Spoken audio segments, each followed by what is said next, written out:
Hi friends, horror സ്റ്റോറികൾ കേൾക്കാൻ ഇഷ്ടമുള്ള എല്ലാവർക്കും MS ഹൊറർ മീഡിയയിലേക്ക് സ്വാഗതം. ഞാനൊരു നീണ്ട യാത്രയിലായിരുന്നതുകൊണ്ട് പതിവിലും താമസിച്ചാണ് കഥയിടാൻ പറ്റിയത്. സുഹൃത്തുക്കൾ ക്ഷമിക്കണേ. എന്നാൽ സമയം ഒട്ടും കളയാതെ കഥ കേട്ടോളൂ. 15 വർഷങ്ങൾക്ക് മുമ്പ് എന്റെ അമ്മാവന്റെ മരണം നടന്ന കൈതപ്പാറയിലെ ആ വീട്ടിലേക്ക് തിരിച്ചു പോകാൻ ഞാൻ ആഗ്രഹിച്ചിരുന്നില്ല. പക്ഷേ നാം മറക്കാൻ ആഗ്രഹിക്കുന്ന ചില സ്ഥലങ്ങൾ നാം പോലും അറിയാതെ നമ്മെ മാടി വിളിക്കും. എന്റെ പേര് ശ്രീജിത്ത്. കൊച്ചിയിലെ ഒരു സീ ഫുഡ് കമ്പനിയിലാണ് ഞാൻ ജോലി ചെയ്യുന്നത്. കഴിഞ്ഞ ദിവസം എന്റെ ഒരു കസിന്റെ ഫോൺ കോൾ വരുന്നതുവരേക്കും എന്റെ ജീവിതം സാധാരണ പോലെ പോയിക്കൊണ്ടിരുന്നതാണ്. എന്റെ അമ്മാവൻ വിവാഹം കഴിച്ചിരുന്നില്ല. മരണം വരെ അദ്ദേഹം ഒറ്റാന്തടിയായിട്ട് ആകാശപ്പറവയെപ്പോലെ സർവ്വ സ്വാതന്ത്ര്യങ്ങളും അനുഭവിച്ച് ജീവിച്ചു. ഞങ്ങൾ 3 പേരാണ്, 2 പെണ്ണും ഒരാണും. മൂത്തവനായ ഞാൻ കുട്ടിക്കാലം തൊട്ടേ അമ്മ വീട്ടിൽ നിന്നാണ് വളർന്നത്. അമ്മാവന് എന്നെ വലിയ ഇഷ്ടമായിരുന്നു.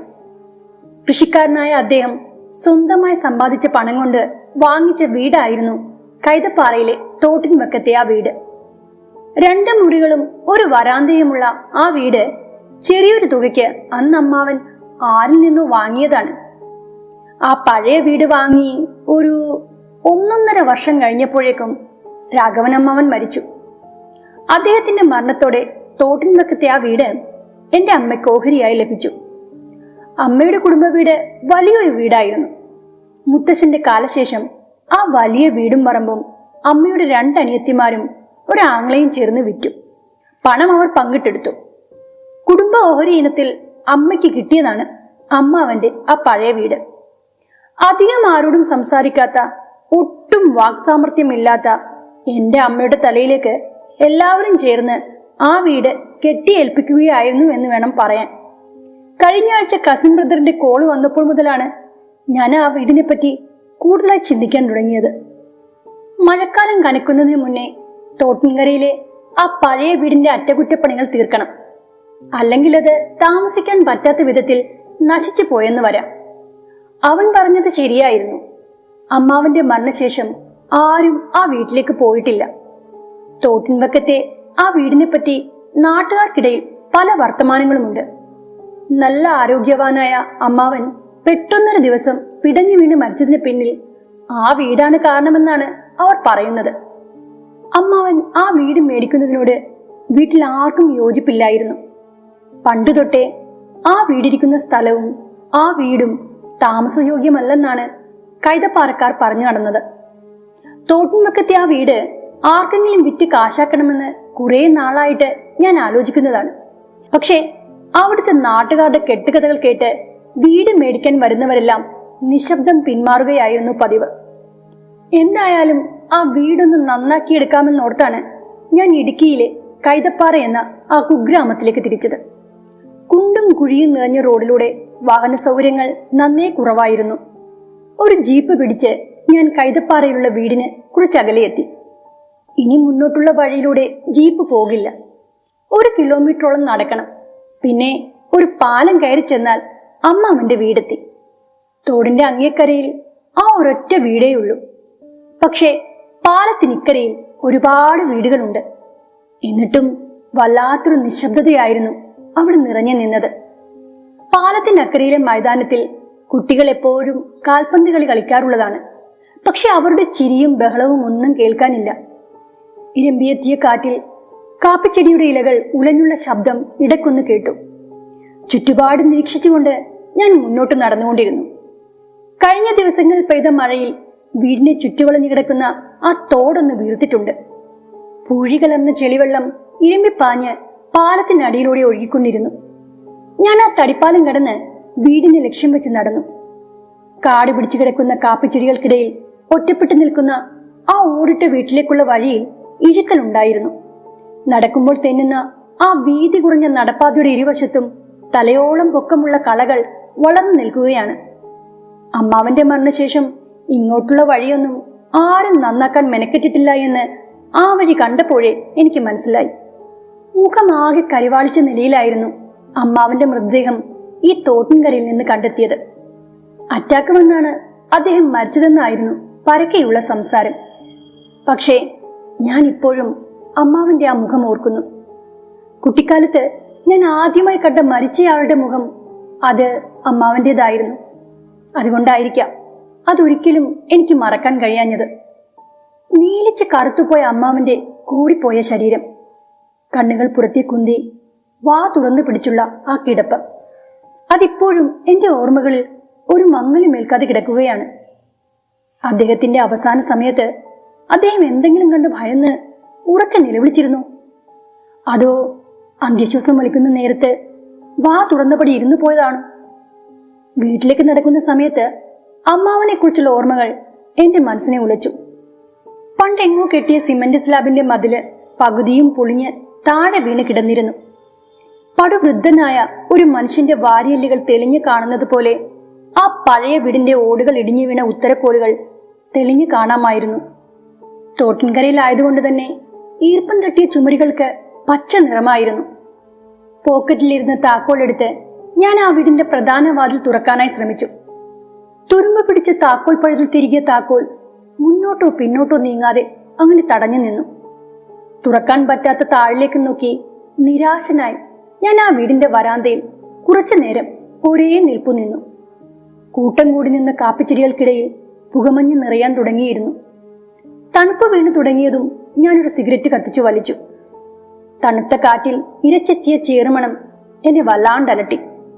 വീണ്ടും വാതിൽപ്പൂട്ട് തുറക്കാൻ ശ്രമിക്കുന്നതിനിടയിൽ പെട്ടെന്ന് ഞാനൊരു ശബ്ദം കേട്ടു. കുറച്ചകലെയുള്ള ആ തോട്ടിൽ നിന്നായിരുന്നു ആ ശബ്ദം കേട്ടത്. സന്ധ്യ മയങ്ങി തുടങ്ങിയിരുന്നു. തോട്ടിൻകരയിൽ നിന്ന കാപ്പിച്ചെടികൾക്കിടയിലൂടെ തോട്ടിലെ വെള്ളത്തിൽ അസാധാരണമായ ഒരു വെളിച്ചം എന്റെ ശ്രദ്ധയിൽപ്പെട്ടു. ഓളം തള്ളുന്ന വെള്ളത്തിന്റെ ശബ്ദം വീണ്ടും വീണ്ടും കേട്ടപ്പോൾ ഞാൻ അവിടേക്ക് ശ്രദ്ധിച്ചു നോക്കി. തോട്ടിലെ വെള്ളത്തിൽ ഒരു നിഴലനക്കം. ഒരു സ്ത്രീ അവിടെ മുങ്ങി കുളിക്കുന്നത് പോലെ. അങ്ങനെയാണ് എനിക്ക് തോന്നിയത്. അരയ്ക്കൊപ്പം വെള്ളത്തിൽ നിന്ന ആ സ്ത്രീയുടെ മുഖം എനിക്ക് വ്യക്തമായി കാണാൻ കഴിയുന്നില്ലായിരുന്നു. എന്തെന്നാൽ നനഞ്ഞ നീളൻ മുടി കൊണ്ട് അവരുടെ മുഖം പാതിയും മറഞ്ഞാണിരുന്നത്. തോട്ടിൽ കണ്ട ആ സ്ത്രീക്ക് ഒരനക്കവുമില്ല. അവർ എനിക്ക് അഭിമുഖമായിട്ടാണോ അതോ തിരിഞ്ഞാണോ നിൽക്കുന്നതെന്ന് എനിക്ക് മനസ്സിലായില്ല. അതാരാണെന്നറിയാനായി ഞാനൊരു ചുവട് മുന്നോട്ട് വെച്ചതും തോട്ടിലെ വെള്ളത്തിൽ കണ്ട ആ സ്ത്രീ പെട്ടെന്ന് എവിടെയോ മറഞ്ഞു. അവരാ വെള്ളത്തിലേക്ക് മുങ്ങിയോ എന്ന് ഞാൻ സംശയിച്ചു.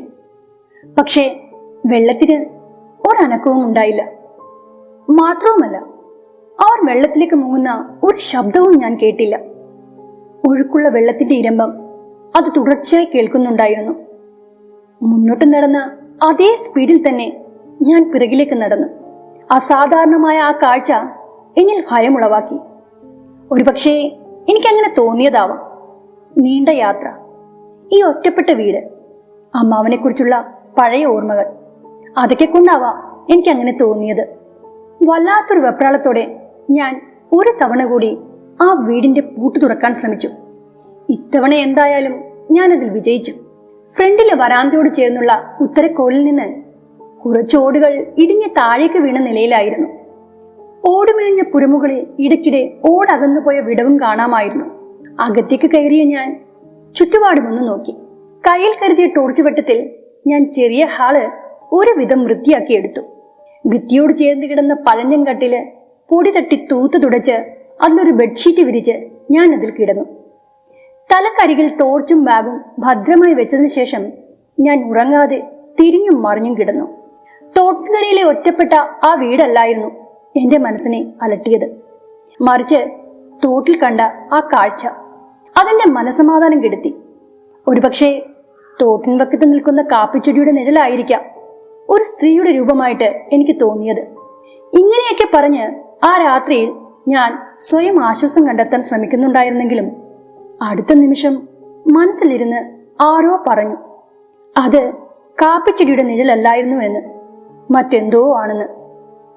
എന്തായാലും ആ രാത്രി ഞാൻ ഉറങ്ങിയില്ല. അടുത്ത ദിവസം രാവിലെ തന്നെ ഞാൻ അക്കരയിലുള്ള ആശാരി ഗോപിച്ചേട്ടന്റെ വീട്ടിലെത്തി. പുരപ്പുറത്ത് പാകിയ ഓടുകളൊന്ന് ശരിയാക്കാനായിരുന്നു ഞാൻ അദ്ദേഹത്തെ കാണാൻ ചെന്നത്. അതിരാവിലെ തന്നെ വീട്ടുമുറ്റത്ത് എന്നെ കണ്ടപ്പോൾ ആശാരി ഒന്ന് അമ്പരന്നു. പിന്നെ പരിചയഭാവത്തിൽ ചിരിച്ചുകൊണ്ട് ചോദിച്ചു, മോൻ ഇന്നലെ അമ്മാവന്റെ വീട്ടിലാണോ തങ്ങിയത്? ഞാൻ അതേ എന്ന അർത്ഥത്തിൽ തലയാട്ടി. മഴ കനക്കുന്നതിന് മുന്നേ ആ വീടിന്റെ അറ്റകുറ്റപ്പണികളൊന്ന് തീർക്കണം. 2-3 ദിവസം ഞാൻ അവിടെ കാണും. ഞാൻ പറഞ്ഞത് ആശാരിക്ക് അത്ര രസിച്ചില്ല.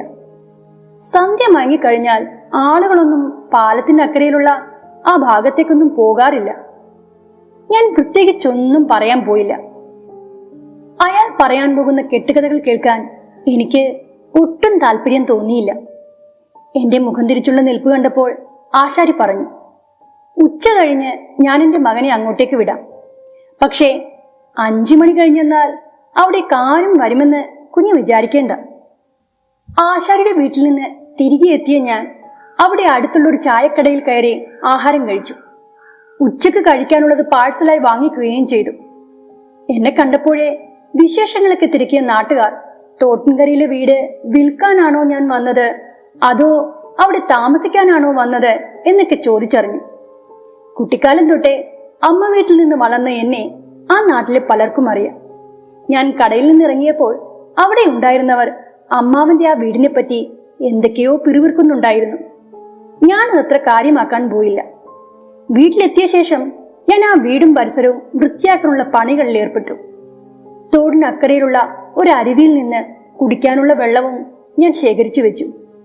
എന്റെ മൈൻഡ് ഒന്ന് മാറാൻ ഇക്കാര്യങ്ങളെല്ലാം എന്നെ ഏറെ സഹായിച്ചു.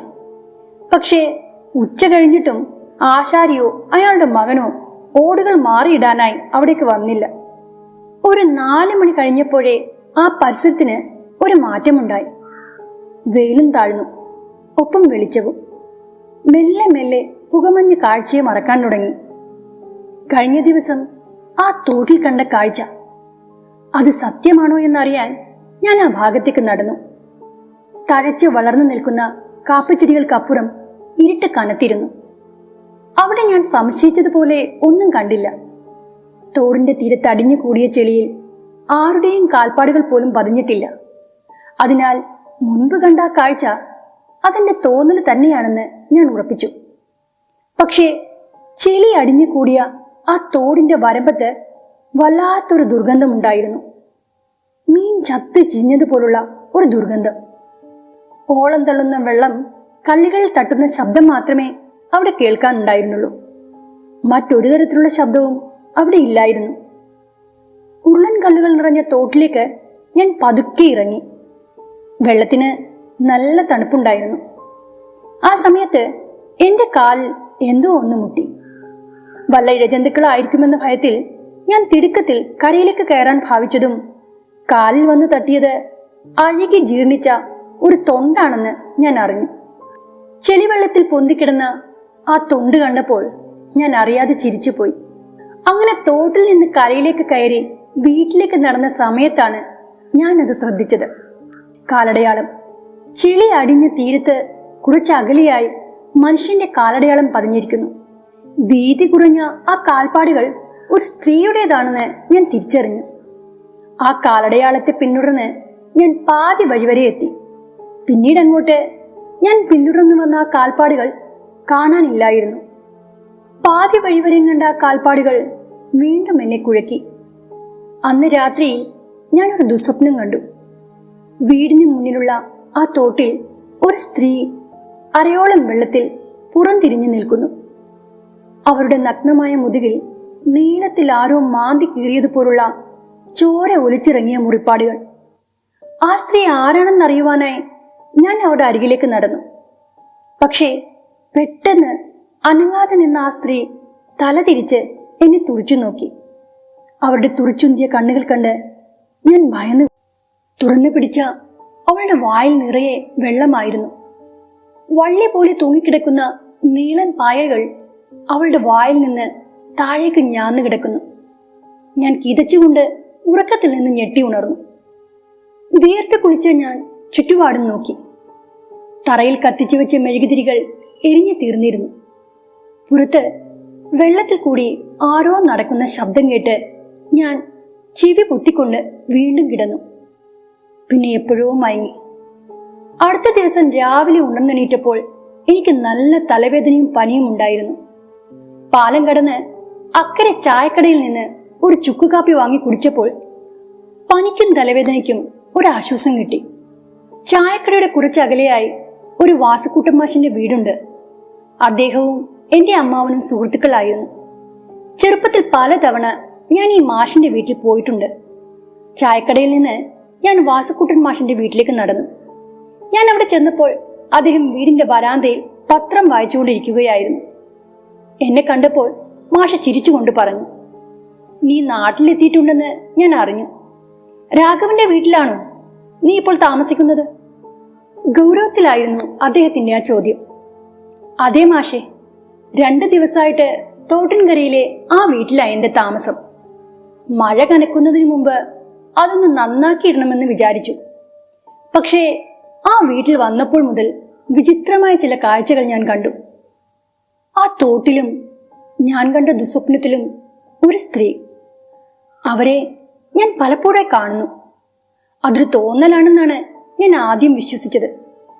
പക്ഷെ ഇപ്പോൾ അതങ്ങനെയല്ലെന്ന് എനിക്ക് തോന്നി തുടങ്ങി." ഞാനത് പറഞ്ഞപ്പോൾ മാഷിന്റെ മുഖത്തെ ചിരി മാഞ്ഞു. അദ്ദേഹത്തിന്റെ മുഖത്ത് നിറഞ്ഞ ആ ഗൗരവം കണ്ടപ്പോൾ മാഷിന് എന്തൊക്കെയോ അറിയാമെന്ന് എനിക്ക് തോന്നി. അദ്ദേഹം അല്പനേരം എന്തൊക്കെയോ ചിന്തിച്ചിരുന്നു. പിന്നീട് മാഷ് വളരെ പതുക്കെ പറഞ്ഞു, "നിന്റെ അമ്മാവൻ രാഘവനോട് പലരും പറഞ്ഞതാണ് ആ വീട് വാങ്ങിക്കരുതെന്ന്. പക്ഷേ അവൻ അതൊന്നും കേൾക്കാൻ കൂട്ടാക്കിയില്ല.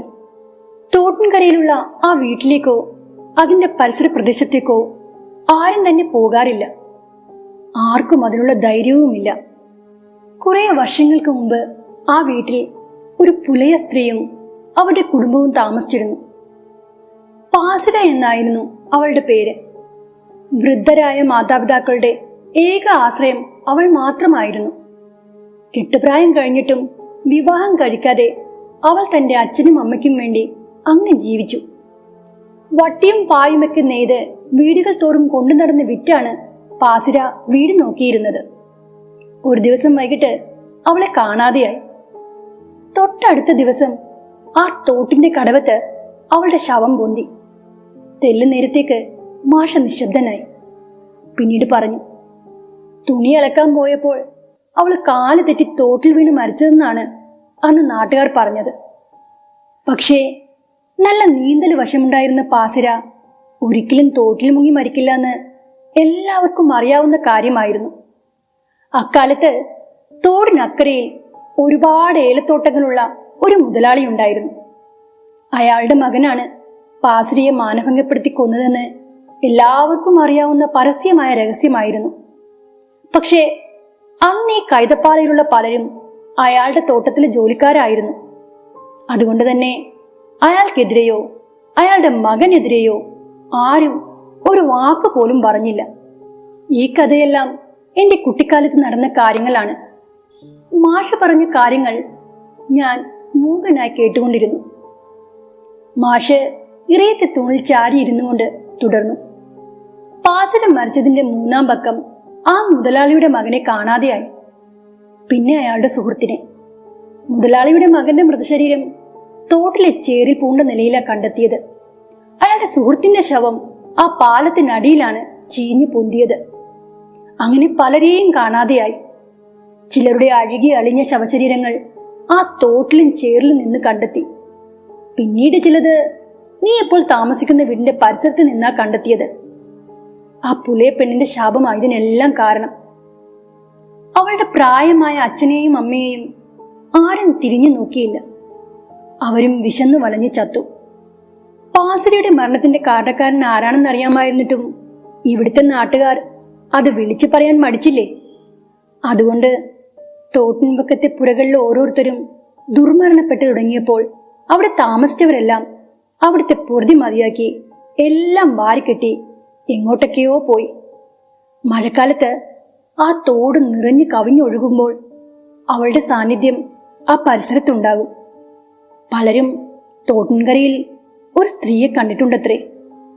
പിന്നീട് കുറെ കൊല്ലം കഴിഞ്ഞാണ് രാഘവൻ ആ വീട് വാങ്ങിയത്. പാസിരയുടെയും കുടുംബത്തിന്റെയും മരണശേഷം അവരുടെ ഏതോ അകന്ന ബന്ധു ആ വീട്ടിൽ വന്ന് താമസിച്ചിരുന്നു. അയാളാണ് ആ വീട് രാഘവന് വിറ്റത്. അമ്മാവന് ഈ കാര്യമൊക്കെ അറിയാമായിരുന്നോ? കുട്ടിക്കാലത്ത് എന്നെപ്പോലെ തന്നെ അവനും ഈ കഥകളെല്ലാം കേട്ടിട്ടുള്ളതാണ്. പക്ഷേ രാഘവൻ അതെല്ലാം വെറും കെട്ടുകഥകൾ മാത്രമായിരുന്നു. അവൻ ആ വീട് വാങ്ങിച്ചിട്ട് ഏതാണ്ട് 1 കൊല്ലം കഴിയും മുമ്പേ അവനും പോയില്ലേ.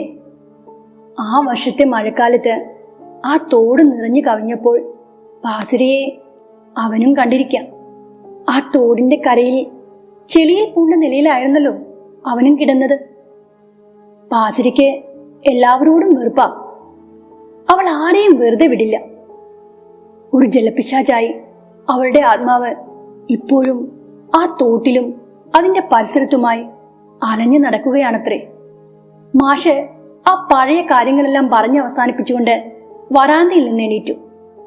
അകത്തേക്ക് പോകുന്നതിന് മുൻപായി അദ്ദേഹം ഒരു അപകട സൂചന എന്നതുപോലെ എന്നോട് പറഞ്ഞു, ആ വീട് പാസിരയുടെ വീടാണ്. നിന്റെ അമ്മാവൻ കാണിച്ച മണ്ടത്തരം നീ കാണിക്കരുത്. ഇതെല്ലാം കെട്ടുകഥകളാണെന്നാണ് ഞാനും കരുതിയത്. പക്ഷേ രാഘവന്റെ മരണത്തോടെ ഇതിലെല്ലാം സത്യമുണ്ടെന്ന് ഞാൻ വിശ്വസിക്കുന്നു. ഉടലകന്നു പോയാലും ആ ഉടലിനുള്ളിലെ ആളിക്കത്തിയ പക അതൊടുങ്ങുകയില്ല. കാലമേറി കഴിഞ്ഞാലും അതങ്ങനെ പുകഞ്ഞുകൊണ്ടേയിരിക്കും. പണമില്ലാത്തത് കൊണ്ടും ജാതിയിൽ താഴ്ന്നവളായതുകൊണ്ടുമാണ് പാസിരയ്ക്ക് നീതി ലഭിക്കാതെ പോയത്. തോട്ടിൻകരയിലെ ആ വീട് അത് അവളുടെ വാസസ്ഥാനമാണ്. അവിടെ മറ്റാരെയും അവൾ പൊറുപ്പിക്കുകയില്ല. എത്രയും പെട്ടെന്ന് നീ ആ വീട് വിട്ട് പോകാൻ നോക്ക്. മാഷിന്റെ വീട്ടുമുറ്റത്ത് നിന്ന് ഇറങ്ങിയ നേരത്ത് എന്റെ മനസ്സ് മന്ത്രിച്ചുകൊണ്ടേയിരുന്നു. പണ്ട് പാസിര എന്നൊരു സ്ത്രീ അവിടെ ജീവിച്ചിരുന്നിരിക്കാം. അവരെ ആ മുതലാളിയുടെ മകൻ വേട്ടയാടി കൊന്നിരിക്കാം. പക്ഷേ വാസുക്കുട്ടൻ മാഷ് പറയുന്നത് പോലെ ആ സ്ത്രീയുടെ ഗതികിട്ടാത്ത ആത്മാവ് പക വീട്ടാനായി ഒരു ജലപിശാചായി അവിടെ അലഞ്ഞു തിരിഞ്ഞു നടക്കുന്നൊന്നുമില്ല. അതെല്ലാം ചുമ്മാ പേടിപ്പിക്കാനായി നാട്ടുകാർ പടച്ചുണ്ടാക്കിയ ഓരോ കഥകളാണ്. അപ്പോൾ തോട്ടിൽ പൊന്തിയ ആ ശവശരീരങ്ങളോ അമ്മാവന്റെ മരണത്തിന് പിന്നിലെ കാരണമോ? മനസ്സിൽ നിന്ന് പൊടുന്നനെ ഉണ്ടായ ചോദ്യങ്ങൾക്ക് ഉത്തരം കണ്ടെത്താനാകാതെ ഞാൻ കുഴങ്ങി. അന്ന് വൈകുന്നേരം വീട്ടിൽ തിരിച്ചെത്തിയ സമയത്തും ഞാൻ ആ പാലത്തിൽ നിന്നുകൊണ്ട് താഴെ ഒഴുകുന്ന തോട്ടിലേക്ക് നോക്കി. ചെളി കലങ്ങി മറിഞ്ഞൊഴുകുന്ന ആ തോട് എന്നെ തുറച്ചു നോക്കുന്നത് പോലെയാണ് എനിക്കപ്പോൾ തോന്നിയത്. രാത്രിയിൽ പുറത്തെ തിണ്ണയിൽ മെഴുകുതിരിയും കത്തിച്ചു വെച്ചുകൊണ്ട് ഞാൻ കടയിൽ നിന്ന് വാങ്ങിയ ആഹാരം കഴിച്ചു കിടന്നു. പാതിര കഴിഞ്ഞ നേരത്ത് പുറത്താരോ നടക്കുന്ന ശബ്ദം കേട്ട് ഞാൻ ഉണർന്നു. വീടിന്റെ മുറ്റത്തുകൂടി ആരോ നടക്കുന്നു. ഇടയ്ക്ക് ആ ശബ്ദം തെല്ല നേരത്തേക്ക് നിലച്ചെങ്കിലും വീണ്ടും കേട്ടു തുടങ്ങി. ഞാൻ ശ്വാസം അടക്കി പിടിച്ച് അനങ്ങാതെ കിടന്നു. കതകിനും തിണ്ണയ്ക്കും ഇടയിലുള്ള വിടവിലേക്കായിരുന്നു എന്റെ നോട്ടം. പെട്ടെന്ന് ആരോ പാഞ്ഞു മാറുന്നത് പോലെ ഒരു നിഴൽ അത് വേഗത്തിൽ നടന്നു മാറുന്നത് ഞാൻ കണ്ടു. കതക് തുറന്ന് പുറത്തിറങ്ങി നോക്കാനുള്ള ധൈര്യമൊന്നും എനിക്കപ്പോൾ ഉണ്ടായിരുന്നില്ല.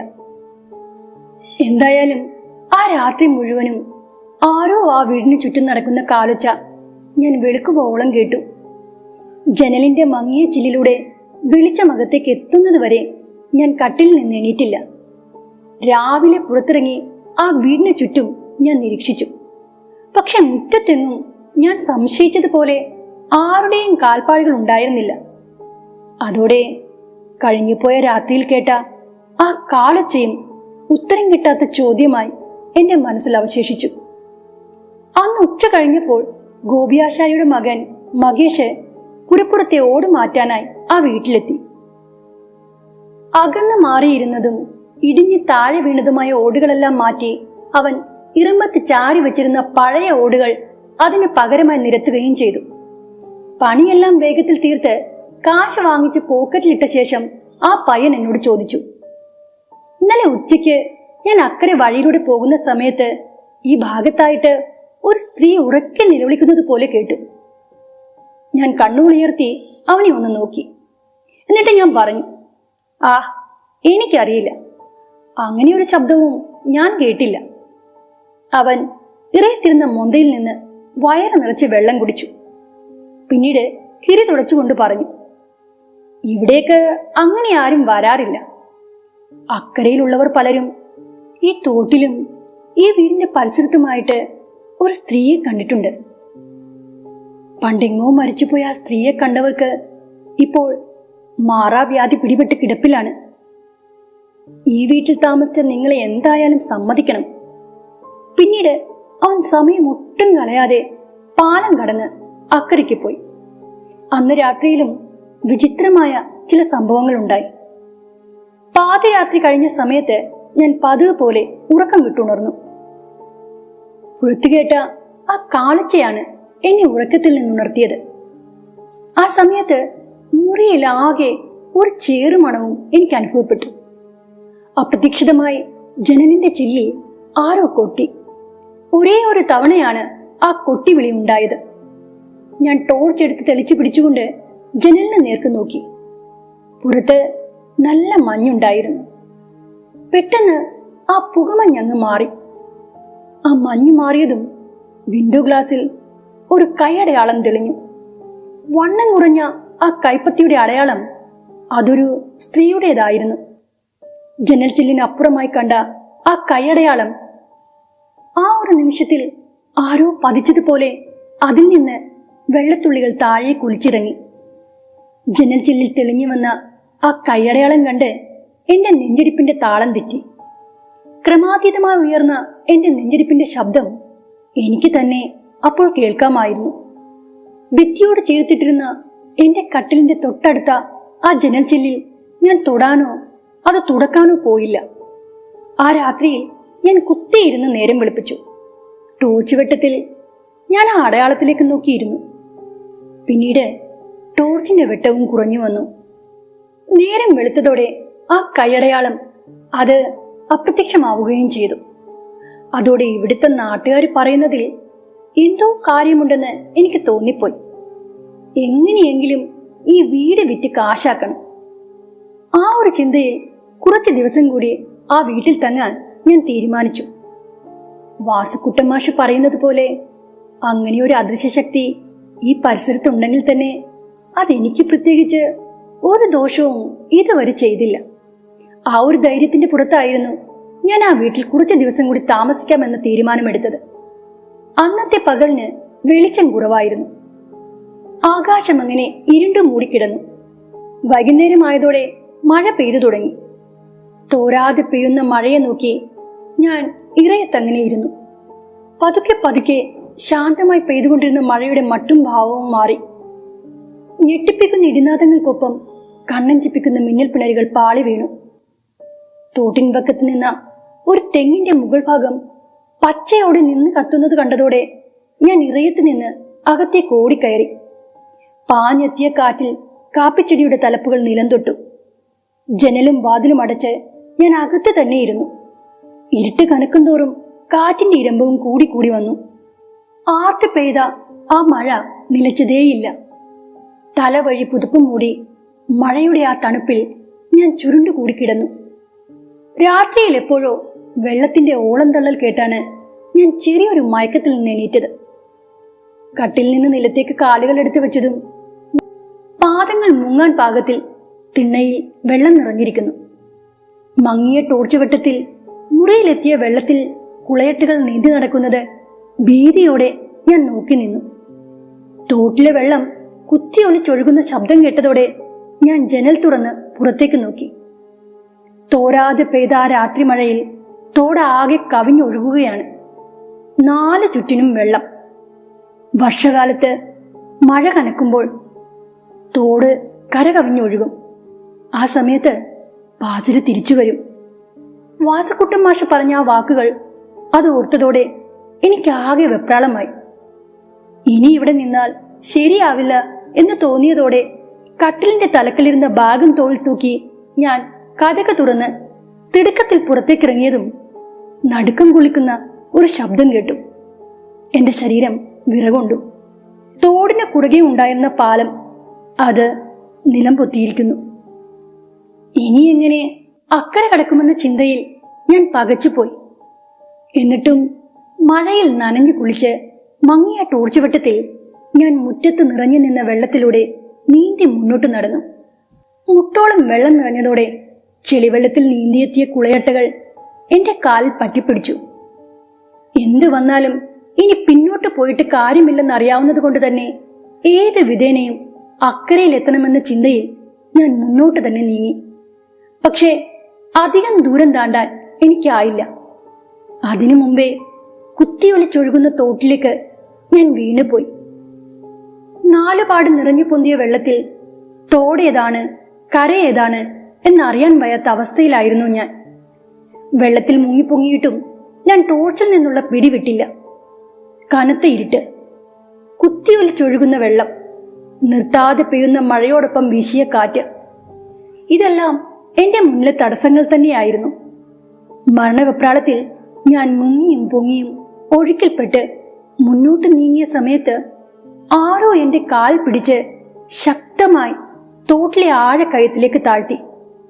ശ്വാസം കിട്ടാതെ പിടയുന്ന ആ നേരത്ത് ഇരുണ്ട കയത്തിൽ ഞാനൊരു സ്ത്രീയെ കണ്ടു. നീളൻ മുടികൾ കൊണ്ട് മുഖം പാതി മറഞ്ഞ ആ സ്ത്രീയുടെ കണ്ണുകൾ വെളുത്ത് വിളറിയതായിരുന്നു. കരിവാളിച്ച അവളുടെ നഗ്നമായ ശരീരത്തിൽ ചോര പൊടിഞ്ഞ ആഴത്തിലുള്ള നിറയെ മുറിവുകൾ ഉണ്ടായിരുന്നു.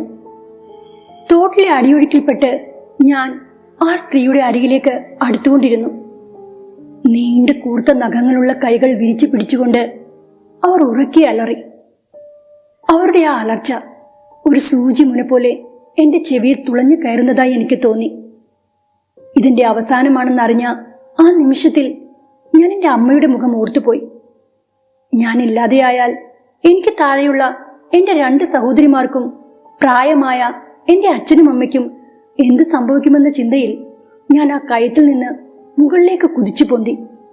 പക്ഷേ ആഴക്കയത്തിലെ പാറക്കല്ലുകളുടെ വിടവിൽപ്പെട്ടു പോയ എന്റെ കാല് മുകളിലേക്ക് ഉയർത്തുവാൻ എനിക്ക് കഴിഞ്ഞില്ല. അടിയൊഴുക്കിന് ശക്തി പ്രാപിച്ചു. പാറക്കൂട്ടങ്ങൾക്കിടയിൽപ്പെട്ടു പോയ എന്റെ കാല് പുറത്തെടുക്കാൻ ഞാൻ ശ്രമിച്ചുകൊണ്ടേയിരുന്നു. അപ്പോഴെല്ലാം കൈകൾ വിരിച്ചു പിടിച്ചുകൊണ്ട് ആ സ്ത്രീ അനങ്ങാതെ നിൽക്കുകയായിരുന്നു. 2 കൈകളും നീട്ടി മരണം എന്നെ മാടി വിളിക്കുന്നത് പോലെ എനിക്കപ്പോൾ തോന്നിപ്പോയി. പിന്നീട് എന്റെ ബോധം മറഞ്ഞു. കണ്ണിൽ ഇരുട്ടിരിച്ചു കയറി. ഗാഢമായ നിദ്രയിൽ ആണ്ടുപോയതുപോലെയുള്ള കുറേയേറെ നിമിഷങ്ങൾ. എത്ര നേരം അങ്ങനെ കടന്നുപോയെന്ന് എനിക്കറിയില്ല. ഒടുവിൽ എനിക്കെന്റെ കണ്ണുകൾ തുറക്കാനായി. അരണ്ട വെളിച്ചമായിരുന്നു ചുറ്റിനും. മരണത്തിന് ശേഷം മറ്റൊരു ലോകത്തിലെത്തിപ്പെട്ടു എന്നാണ് ഞാൻ ആദ്യം വിചാരിച്ചത്. പക്ഷേ ഞാൻ ആ തോടിനക്കരയിൽ എവിടെയോ എത്തിപ്പെട്ടിരുന്നു. എന്റെ തൊട്ടടുത്ത് കരക്കടിഞ്ഞു കിടന്ന വലിയൊരു മരക്കൊമ്പ് കണ്ടപ്പോൾ എനിക്ക് ചിലതെല്ലാം ഓർമ്മ വന്നു. കുത്തി ഒലിച്ചു വന്ന മഴവെള്ളപ്പാച്ചിലിൽ ആ മരക്കൊമ്പിൽ എനിക്ക് പിടുത്തം കിട്ടിയിരുന്നു. ഏറെ പ്രയാസപ്പെട്ട് ഞാൻ എണീറ്റിരുന്നു. എന്റെ ദേഹമാകെ മുറിവുകളായിരുന്നു. കൂർത്ത നഖങ്ങളുള്ള കൈകൾ കൊണ്ട് മാന്തിയതുപോലുള്ള മുറിവുകളിലേക്ക് നോക്കിയപ്പോൾ തോടിന്റെ ആഴക്കയത്തിൽ കണ്ട ആ സ്ത്രീയുടെ മുഖം എന്റെ മനസ്സിലേക്ക് ഓടിയെത്തി. മരണത്തെ മുന്നിൽ കണ്ട നേരത്തും ഞാൻ എന്റെ കൂടപ്പിറപ്പുകളെയും മാതാപിതാക്കളെയും കുറിച്ചാണ് ചിന്തിച്ചത്. ഒരുപക്ഷെ പാസിര എന്ന ആ സ്ത്രീയും അവരുടെ അവസാന സമയത്ത് അവരുടെ പ്രായമായ മാതാപിതാക്കളെ കുറിച്ചോർത്ത് വിഷമിച്ചിരിക്കാം. അതിനാൽ എന്റെ അവസ്ഥ ആ സ്ത്രീ മനസ്സിലാക്കിയത് കൊണ്ടാവാം എനിക്ക് വീണ്ടും ജീവൻ തിരിച്ചു കിട്ടിയത്. ആ സമയത്ത് എന്റെ മനസ്സ് അങ്ങനെയാണ് പറഞ്ഞത്. അന്ന് ഇരുട്ടി വെളുക്കും വരെ ഞാൻ തോടിനിക്കരയിൽ എഴുന്നേറ്റ് നടക്കാനാവാതെ ഒരേ കിടപ്പ് കിടന്നു. നേരം വെളുത്തതോടെ എന്നെ അവിടെ കണ്ട നാട്ടുകാർ അടുത്തുള്ള ഒരു ആശുപത്രിയിലെത്തിച്ചു. വെള്ളപ്പൊക്കത്തിൽ പെട്ടുപോയതുകൊണ്ടാണ് എനിക്ക് അപകടമുണ്ടായതെന്നാണ് എന്റെ സുഹൃത്തുക്കൾ വിശ്വസിക്കുന്നത്.